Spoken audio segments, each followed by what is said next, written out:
السلام علیکم پائن اجمل جامی آفیشیل میں آپ کو خوش آمدید کہتے ہیں۔ آج بدھ ہے 31 دسمبر 2025، یعنی اس برس کا آخری دن جب آپ یہ ویلاگ دیکھ رہے ہیں۔ اس سے پہلے کہ یہ سال ختم ہو، مہربانی اور محبت کا اظہار فرما لیں، اس چینل کو سبسکرائب کر لیں اور ٹلی والا بٹن دبا لیں۔ شفیع جان صاحب اور محترمہ عظمیٰ بخاری صاحبہ، ان دونوں میں سے کون صحیح ہے، کون غلط ہے، کس سے کیا غلطی ہوئی، اس کا ذرا باریکی سے جائزہ لیں گے فرام دی بگننگ۔ پھر دوسرا مسئلہ پی ٹی آئی حکومت کے مذاکرات ہیں۔ کیا یہ بات درست ہے کہ یہ مذاکرات شروع ہونے سے پہلے ہی ختم ہو چکے ہیں؟ کچھ ذمہ دار صحافتی حلقے بتا رہے ہیں کہ دو بڑی اہم شرائط ہیں جس کے اوپر کمپرومائز کرنے کو حکومت تیار نہیں۔ وہ کیا ہیں؟ اڈیالہ کے باہر جو کچھ کل رات ہوا علیمہ بی بی اور دیگر کے ساتھ، وہ بھی آپ نے دیکھ لیا۔ وہاں بھی ایک دو سوال اٹھ رہے ہیں۔ بنگلہ دیش کی سابق پرائم منسٹر خالدہ ضیاء کا انتقال ہوتا ہے، ایاز صادق صاحب وہاں جاتے ہیں تو جے شنکر سے مصافحہ ہوتا ہے جنگ کے بعد، تو یہ ایک بڑی ہائی لائٹ ہے۔ اس کے اوپر وہ خبر آپ نے دیکھ لی، اچھی بات ہے، لیکن اس کے اوپر انڈیا میں کیا چرچا ہو رہی ہے، وہاں پہ کیا نیا نقطہ نکالا جا رہا ہے۔ ساتھ ایک انڈیا کے ایک سو کالڈ صحافی ہیں ارنب گوسوامی، وہ جو مووی ان دنوں اکشے کھنہ کی آئی دھرندر، وہ کہہ رہے ہیں اسے نہ دیکھیں، حالانکہ انڈیا میں بڑی مقبول ہوئی ہے فلم، تو وہ کیوں یہ کہہ رہے ہیں؟ یہ بھی ایک باریک کہانی ہے جو آپ سے ہم ڈسکس کریں گے آج۔ تو سب سے پہلے چونکہ 2025 ختم ہو رہا ہے تو میرا جی کیا کہ آپ سے تھوڑی سی دل کی باتیں کر لی جائیں۔ ایک ہی شعر ہمارے ذہن میں آتا ہے جو غالب نے کہا تھا، دیکھیے پاتے ہیں اس شاخ بتوں سے کیا فیض، ایک براہمن نے کہا ہے کہ یہ سال اچھا ہے، اللہ کرے ایسا ہو۔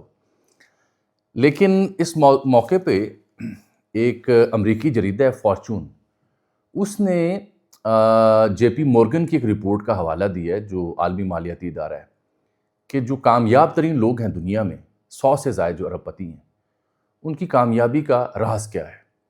تو ہر سال چھپتی ہیں ایسی چیزیں، لیکن میں نے کہا رپیٹ کر دوں۔ تو 7 نقطے جو سامنے آئے جو کامیاب ترین لوگوں کے اندر ہیں، سوچئے میں اور آپ مل کے کہ کیا ہمارے اندر ہیں وہ یا نہیں ہیں۔ وہ ہے مطالعہ، اے آئی اور ٹیکنالوجی کے باوجود۔ نمبر 2 ورزش، نمبر 3 مستقل مزاجی کسی کام کے لیے، نمبر 4 صبح جلدی اٹھنا جو آپ بھی نہیں اٹھتے اور میں بھی نہیں اٹھتا، نمبر 5 اپنے کاموں کو ترجیح دینا، نمبر 6 واضح اہداف کا تعین کرنا، اور نمبر 7 گہری سوچ کے لیے وقت نکالنا۔ ویسے پاکستانی اس میں بڑے بلیسڈ ہیں، گہری سوچ کے لیے ہمیشہ ہی وقت ہوتا ہے۔ تو یہ 7 چیزیں انہوں نے لکھی انٹرنیشنل ادارے نے کہ یہ جو کامیاب ترین لوگوں میں یہ خوبیاں پائی جاتی ہیں۔ ہم واقعی پڑھتے لکھتے کم ہیں، ورزش بھی کم کرتے ہیں، مستقل مزاجی بھی نہیں ہمارے ہاں، تو کئی ایک فلاز ہوتے ہیں۔ تو یہ 7 چیزیں جو نئے سال کے آغاز میں نے چونکہ رپورٹ پڑھی تو آپ کو تحفتاً پیش کر رہا ہوں، اس دعا اور امید کے ساتھ کہ اگلے برس میں جب ہم داخل ہوں تو آپ سب جو مجھے دیکھ رہے ہیں، یہ برس آپ کے لیے خوشخبریاں لے کے آئے، آسانیاں لے کے آئے، صحت لے کے آئے، کامیابیاں لے کے آئے۔ شروع کرتے ہیں آج کی کہانی۔ دیکھیے سب سے پہلے تو میرا خیال ہے جے شنکر والی بات کر لوں یا عظمیٰ بخاری والی بات کر لوں؟ اگر آپ عظمیٰ بخاری اور شفیع جان کی بات سننا چاہیں چلیں پہلے وہ ڈسکس کر لیتے ہیں۔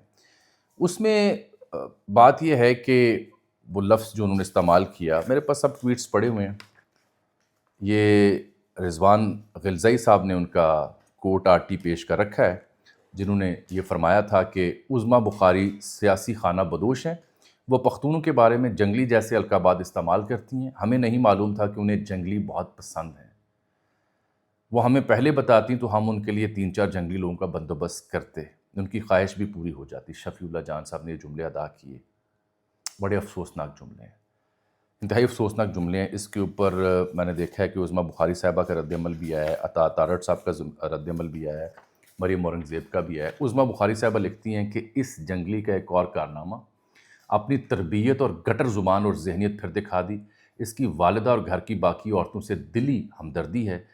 ایسے گٹر ذہنیت اور زبان کے لوگ پختونوں کے نام پر تھبا ہیں، نہ صرف جنگلی نہیں، جنگلی جانور ہیں۔ باقی آپ کے سامنے صورتحال۔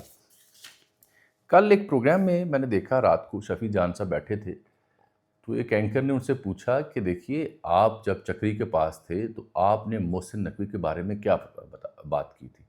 اس کا وہ دفاع نہیں کر سکے۔ جو انہوں نے جملے وہاں رپیٹ کیے تھے وہ یہ تھے کہ پیچھے ہٹیں پولیس والوں کو، مجھے محسن نقوی آیا ہے، میں محسن نقوی کرنے جا رہا ہوں۔ یہ کوٹ اینڈ کوٹ ہے، میرے جملے نہیں ہیں، مفہوم یہ تھا۔ کل پروگرام میں انہوں نے کہا مجھے بتایا گیا کہ محسن نقوی صاحب آئے ہیں تو ہم انہیں دیکھنے جا رہے ہیں، یہ انہوں نے یوں بات کی۔ کہانی وہاں سے شروع ہوتی ہے۔ اس کے بعد اب یہ ٹائم لائن کے اوپر آپ دیکھیں ایک صحافی کا کام یہ نہیں ہونا چاہیے کہ وہ صرف یہ کہے کہ شفیع جان صاحب کے الفاظ غلط ہیں یا صرف عظمیٰ بخاری صاحبہ کے الفاظ غلط ہیں۔ یہ ایک سیاسی جماعت کے چاہنے والا تو کر سکتا ہے کہ میں نے صرف اپنی جماعت کے ترجمان یا رہنما کو دفاع کرنا ہے، صحافی کو یہ کام نہیں کرنا چاہیے۔ وہ تمام لوگ جو کسی ایک کو درست اور دوسرے کو غلط قرار دے رہے ہیں وہ پھر اپنی سیاسی باعث کا جانبداری کا مظاہرہ کر رہے ہیں۔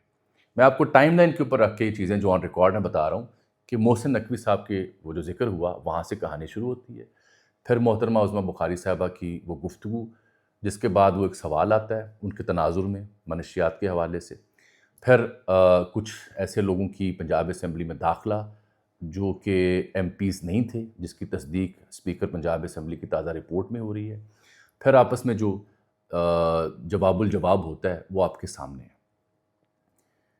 یہ کہنا کہ شفیع جان صاحب بظاہر بڑی اچھی گفتگو کرتے ہوئے نوجوان سامنے آئے، ان کا لب و لہجہ باقیوں سے بہت بہتر تھا، دلیل کے ساتھ بات کرتے تھے، ایسے جملوں سے گریز کیا کرتے تھے۔ مجھے بڑا افسوس ہوا کہ اتنا کمپیٹنٹ نوجوان جو ہے وہ اس طرح کی زبان و بیان میں پھسل گیا۔ ایک خاتون کے بارے میں یہ لب و لہجہ اختیار نہیں کرنا چاہیے تھا، بالکل نہیں کرنا چاہیے تھا۔ اور جو آگے سے جواب انہیں ملے وہ بھی پھر ظاہری بات ہے ایک سے بڑھ کر ایک ہے۔ یہ کاش ایسا نہ ہوتا۔ تو میں یہاں پہ کسی ایک کا دفاع اور کسی دوسرے کی مخالفت نہیں کرنے بیٹھا، میں ٹائم لائن کے اوپر رکھ کے آپ کو بتا رہا ہوں کہ کہانی شروع کہاں سے ہوتی ہے۔ وہ ایز اٹ از کہانی شروع ہوئی اور ابھی تک وہاں ختم ہوئی ہے جہاں پہ مذمت کی جا رہی ہے ان کے اس بیان کی۔ انہیں یہ لب و لہجہ اختیار نہیں کرنا چاہیے تھا۔ میں نے یہ سی ایم آفریدی صاحب سے سوال پوچھا تھا کہ جو مینا خان آفریدی نے جواب دیا پنجاب اسمبلی میں، آپ اس کا دفاع کر سکتے ہیں، کیا وہ غلط نہیں تھا؟ تو انہوں نے آن ریکارڈ کہا، جو میرا ٹویٹ بھی پڑا ہوا ہے اور میں نے وی لاگ میں رپورٹ کیا، کہ میں اس کا دفاع نہیں کر سکتا، یہ نہیں انہیں کہنا چاہیے تھا۔ یہ خود سی ایم آفریدی نے کہا ہوا ہے۔ تو اتنی تلخیاں پالنے کی کیا ضرورت ہے؟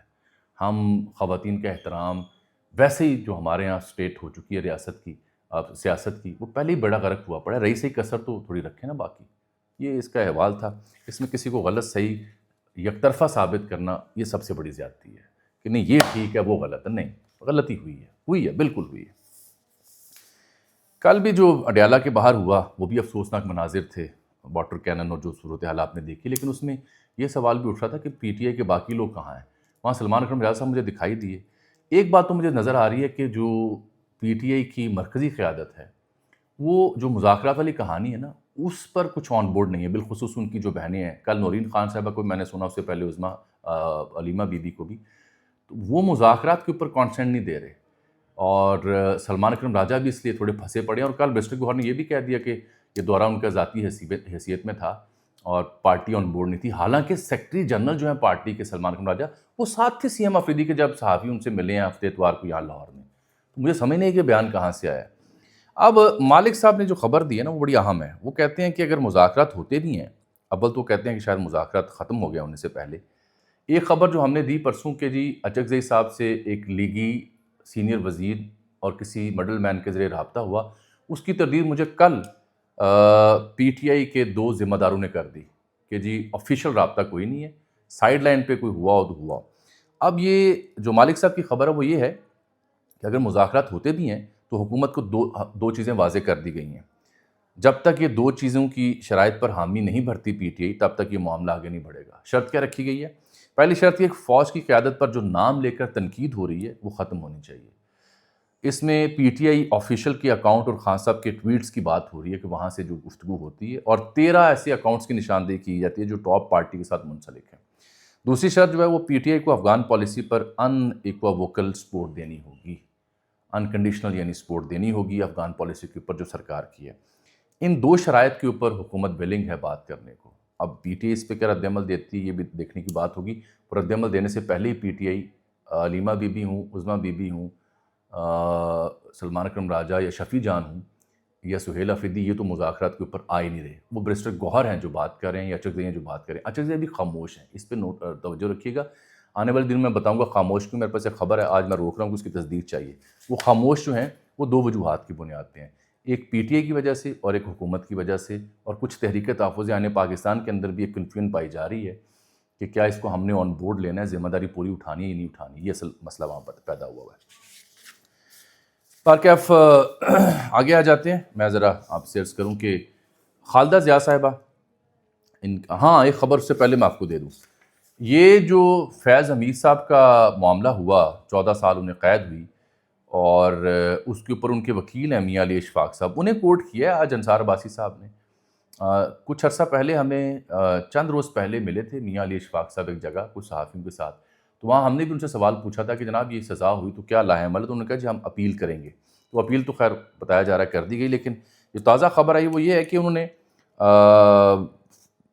علی اشفاق صاحب نے ان خبروں کو مسترد کیا جن میں کہا جا رہا تھا کہ ان کے موکل یعنی فیض حمید صاحب عمران خان کے خلاف سرکاری گواہ بن سکتے ہیں. اس کو انہوں نے مسترد کیا ہے. وہ کہتے ہیں جی یہ دعوے قیاس آرائی پر مبنی اور بے بنیاد ہیں, ایسا نہیں ہوگا.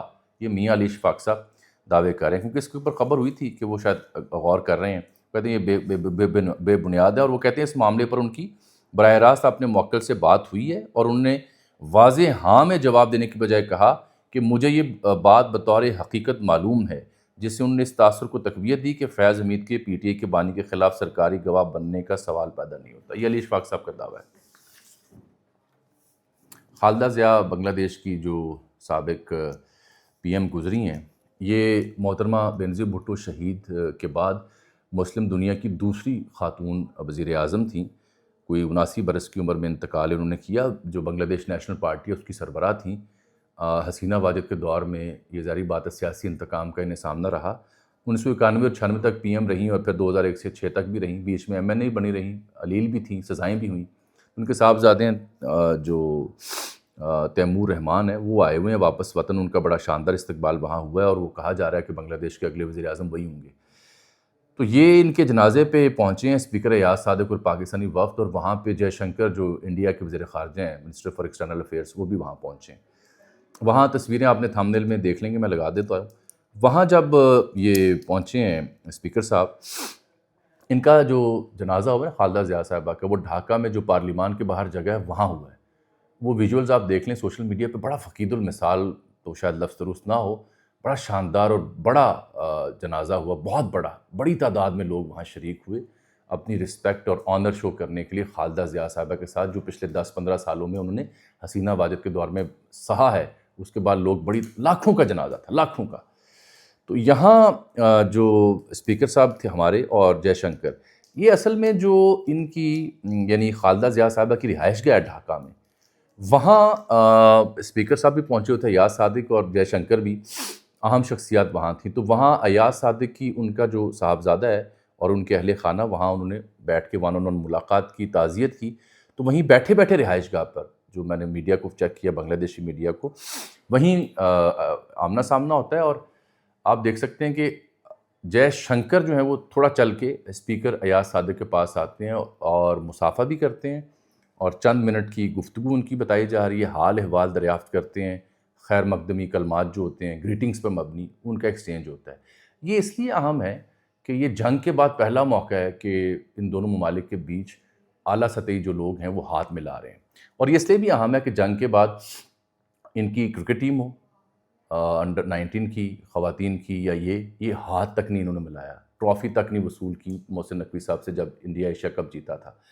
یہ حال تھا کیونکہ جو BCCI ہے اس کے اوپر تو قبضہ آپ کو پتہ ہے ہندوتوا اور BJP کا ہے, تو بالکل ان کو ہدایت تھی کہ لیکن کرکٹ کے میدان میں آپ ہاتھ ملانے سے انکاری ہیں, جہاں پہ اسپورٹس مین اسپرٹ ہوتی ہے اور جہاں اصل آپ کا یدھ ہے, یہ جنگ ہے, سفارتکاری کا محاذ ہو یا سیاست کا, وہاں آپ نے ہاتھ ملایا. تو میرے نزدیک یہ بڑی اہم ڈیولپمنٹ ہے کہ اگر وہ چل کے خود آئے اور انہوں نے ہاتھ ملائے. اس کے اوپر میں دیکھ رہا ہوں آدتیہ راج کول نے بھی چولیں ماری ہیں, جو ان کا صحافی ہے, اور ساتھ جو سدھانت ہے اس نے بھی 2-4 کھچوں کا مظاہرہ کیا ہے, اور وہ اس کو یوں تعبیر کر رہے ہیں. اچھا, جب انہوں نے یہ ٹویٹس کیے نا کہ جی انہوں نے یہ, چونکہ انڈین را اور انڈین حکومت کے ترجمان 2 اکاؤنٹس ہیں, تو ان کے نیچے بڑی تعداد میں جو ان کے فالورز ہیں جو مودی کے چاہنے والے, وہ تنقید کریں جے شنکر کے اوپر کہ تو نے ہاتھ کیوں ملایا اس کے اوپر. بہت کم آوازیں ہیں جو کہہ رہی ہیں کہ بہت اچھا کیا یار, ملے ہیں, ملنا تو پڑتا ہے, مذاکرہ تو کرنے پڑتے ہیں. سب سے بڑی چپیٹ یہ پڑ رہی ہے انہیں کہ کرکٹ کے میدان میں آپ ہاتھ نہیں ملاتے اور یہاں پہ آپ نے ہاتھ ملانا پسند کر لیا, تو دوگلا معیار ہے. لیکن یہ چونکہ مودی ڈریون یہ اکاؤنٹس ہیں, تو ان کو بڑی تکلیف ہو رہی تھی کہ ہاتھ کیوں ملایا گیا. اچھا امپیکٹ آیا ہے وہاں پہ, اور اچھی باڈی لینگویج کیری کی ہے ایاز صادق نے جے شنکر کے ساتھ، گپ شپ انہوں نے لگائی ہے وہاں پہ. بی سی سی آئی کے لیے لیسن بالکل ہونا چاہیے. اب میں وہ بات کرنے لگا ہوں آپ سے اس کی کیا نام ہے اس کا، آدتیہ راج، ارناب گوسوامی، وہ کھر دماغ سا جو ہے، آپ نے دیکھا ہوگا ریپبلک ٹی وی کا، وہ جس نے لاہور کی بندرگاہ پہ بھی حملہ کروا دیا تھا، بڑ بولا سا بے تکا سے انسان ہے. آپ سمجھ رہے ہیں میری بات؟ اس نے ایک چنک کیا ہے جو میں نے کل پرسوں دیکھا، جس میں 5-6 گیسٹ لیے ہیں. وہ کہتا ہے جی ڈونٹ واچ دھرندر مووی جو اکشے کھنہ کی نہیں، جس کے اوپر میمز پہ میمز بنی جا رہی ہیں، میمز میں کہ Pakistani spy in India, Indian spy in Pakistan, ہر بندے نے تباہ آزمائی اس پہ کر لی ہے. دھرندر مووی کے خلاف اکشے یہ بول پڑا خود ارنب گوسوامی. یہ کہتا ہے اسے مت دیکھیں. وہ کہتا ہے جی کہ اکشے کھنہ کے ڈانس کو کیوں دیکھا جائے، وہ جو بے تکی حرکتیں کر رہا ہے وہ کیوں دیکھا جائے، جو ریپ کیسز ہوئے ہیں انڈیا میں اس کے اوپر موویاں کیوں نہیں بنتی.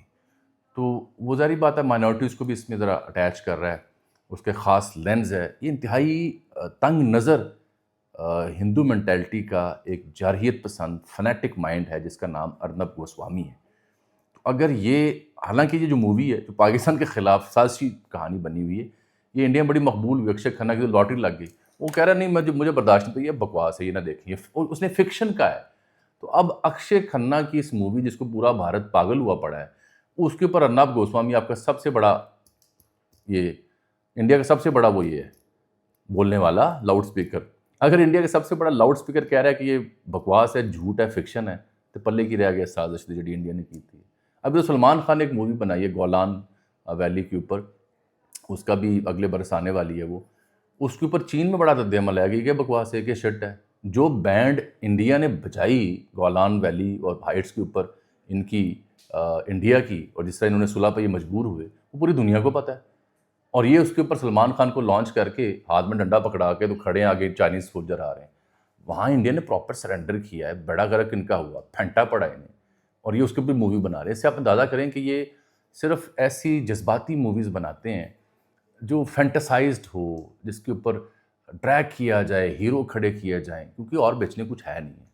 تو بہرحال یہ 2 کہانیاں تھیں جو میں نے آپ سے ڈسکس کرنی تھی. یہ بات بڑی اہم ہے کہ جے شنکر جو وہاں گئے ہیں نا جی، یہ اس لیے بھی گئے ہیں کہ شیخ حسینہ واجد کے جانے کے بعد بنگلہ دیش میں موجود جو قیادت اور جو عوام ہیں وہ انڈیا سے شدید نفرت کر رہے ہیں. تو یہ اپنے تعلقات بہتر کرنے وہاں گئے ہیں کہ حاضری دینی چاہیے. مجھے اجازت دیجیے اس امید اور دعا کے ساتھ کہ آنے والے برس میں میرے ملک میں کچھ سیاسی استحکام آئے، آنے والے برس میں کوئی مذاکرات اور مفاہمت کی بات نکلے، آنے والا برس کچھ سینٹی ہمارے لیے لے کے. آپ سب کے لیے ڈھیروں نیک خواہشات کے ساتھ اجمل جامی کو اجازت. اللہ حافظ.